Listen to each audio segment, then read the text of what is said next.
ಶ್ರೀ ಗಣಪತಿ ಶಾರದಾ ಗುರುಭ್ಯೋ ನಮಃ.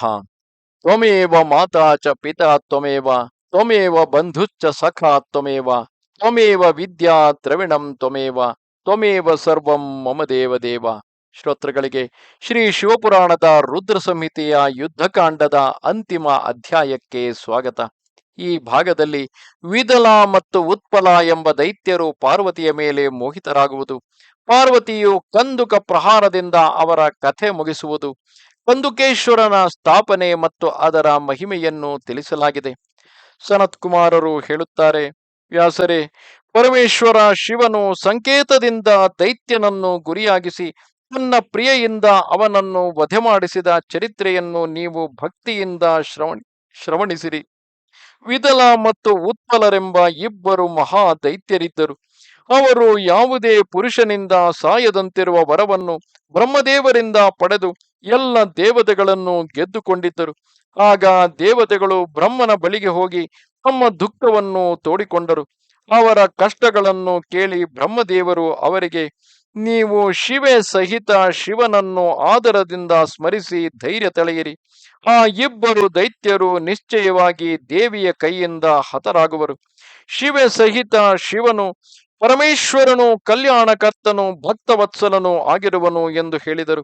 ಸನತ್ ಕುಮಾರರು ಹೇಳುತ್ತಾರೆ, ಮುನಿಯೇ, ದೇವತೆಗಳಲ್ಲಿ ಹೀಗೆ ಹೇಳಿ ಬ್ರಹ್ಮದೇವರು ಶಿವನನ್ನು ಸ್ಮರಿಸಿ ಸುಮ್ಮನಾದರು. ಆಗ ದೇವತೆಗಳು ಆನಂದಿತರಾಗಿ ತಮ್ಮ ತಮ್ಮ ಧಾಮಗಳಿಗೆ ತೆರಳಿದರು.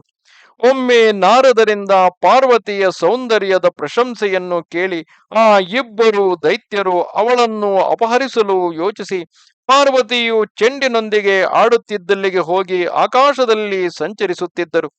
ಅವರಿಬ್ಬರು ಘೋರ ದುರಾಚಾರಿಗಳಾಗಿದ್ದರು. ಅವರ ಮನಸ್ಸು ಅತ್ಯಂತ ಚಂಚಲವಾಯಿತು.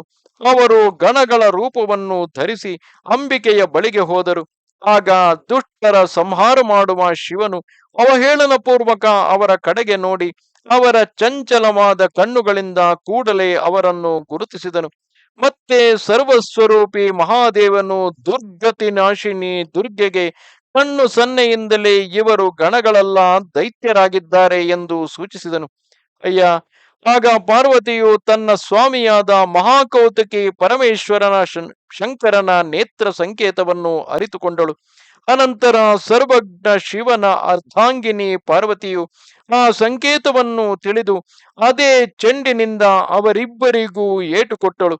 ಆಗ ಮಹಾದೇವಿಯ ಚೆಂಡಿನ ಏಟಿನಿಂದ ಆ ಇಬ್ಬರು ದುಷ್ಟ ದೈತ್ಯರು ತಲೆ ತಿರುಗಿ ಗಾಳಿಯ ಹೊಡೆತಕ್ಕೆ ಹಣ್ಣಾದ ತಾಳೆ ಹಣ್ಣುಗಳು ಬೀಳುವಂತೆ ಅಥವಾ ವಜ್ರಾಘಾತದಿಂದ ಎರಡು ಪರ್ವತ ಶಿಖರಗಳು ಕುಸಿದು ಬೀಳುವಂತೆ ನೆಲಕ್ಕೆ ಉರುಳಿದರು.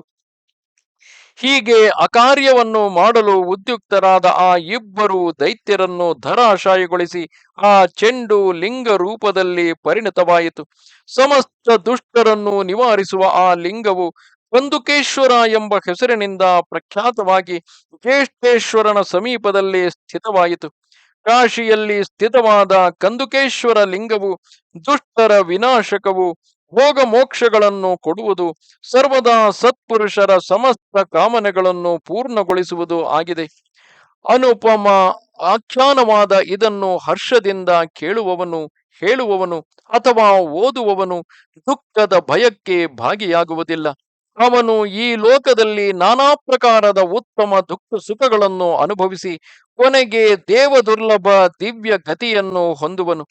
ಬ್ರಹ್ಮದೇವರು ಹೇಳುತ್ತಾರೆ, ಮುನಿಸತ್ತಮನೆ, ನಾನು ನಿನಗೆ ರುದ್ರ ಸಂಹಿತೆಯ ಅಂತರ್ಗತ ಈ ಯುದ್ಧಖಂಡವನ್ನು ವರ್ಣಿಸಿರುವೆನು. ಈ ಖಂಡವು ಸಂಪೂರ್ಣ ಮನೋರಥಗಳನ್ನು ಕೊಡುವುದು. ಹೀಗೆ ಪೂರ್ಣವಾಗಿ ರುದ್ರ ಸಂಹಿತೆಯನ್ನು ನಾನು ವರ್ಣಿಸಿದೆ. ಇದು ಶಿವನಿಗೆ ಪರಮ ಪ್ರಿಯವಾಗಿದ್ದು ಭುಕ್ತಿ ಮುಕ್ತಿ ರೂಪಿ ಫಲವನ್ನು ನೀಡುವುದಾಗಿದೆ. ಸೂತ ಪುರಾಣಿಕರು ಹೇಳುತ್ತಾರೆ, ಹೀಗೆ ಶಿವಾನುಗಾಮಿ ಬ್ರಹ್ಮಪುತ್ರ ನಾರದರು ಶಂಕರನ ಉತ್ತಮ ಕೀರ್ತಿಯನ್ನು ಹಾಗೂ ಶಿವ ಶತನಾಮಗಳನ್ನು ಕೇಳಿ ಕೃತಾರ್ಥರಾದರು. ಹೀಗೆ ನಾನು ಸಂಪೂರ್ಣ ಚರಿತ್ರೆಗಳಲ್ಲಿ ಪ್ರಧಾನ ಹಾಗೂ ಕಲ್ಯಾಣಕಾರಕ ಈ ಬ್ರಹ್ಮ ಮತ್ತು ನಾರದರ ಸಂವಾದವನ್ನು ಪೂರ್ಣ ರೂಪದಿಂದ ಹೇಳಿರುವೆನು. ಇನ್ನು ನಿಮಗೆ ಏನನ್ನು ಕೇಳಬೇಕೆಂಬ ಇಚ್ಛೆಯಿದೆ? ಇದರೊಂದಿಗೆ ರುದ್ರ ಸಂಹಿತೆಯ ಯುದ್ಧಖಂಡವು ಮುಗಿಯಿತು ಹಾಗೂ ರುದ್ರ ಸಂಹಿತೆಯು ಸಮಾಪ್ತವಾಗಿತು. ನಮಸ್ತೆ ಶಾರದೆ ದೇವಿ. ಕಾಶ್ಮೀರಪುರವಾಸಿನಿ ತ್ವಾಮಹಂ ಪ್ರಾರ್ಥಯೇ ನಿತ್ಯಂ ವಿದ್ಯಾದಾನಂಚ ದೇಹಿ ಮೇ. ನಮಸ್ಕಾರ.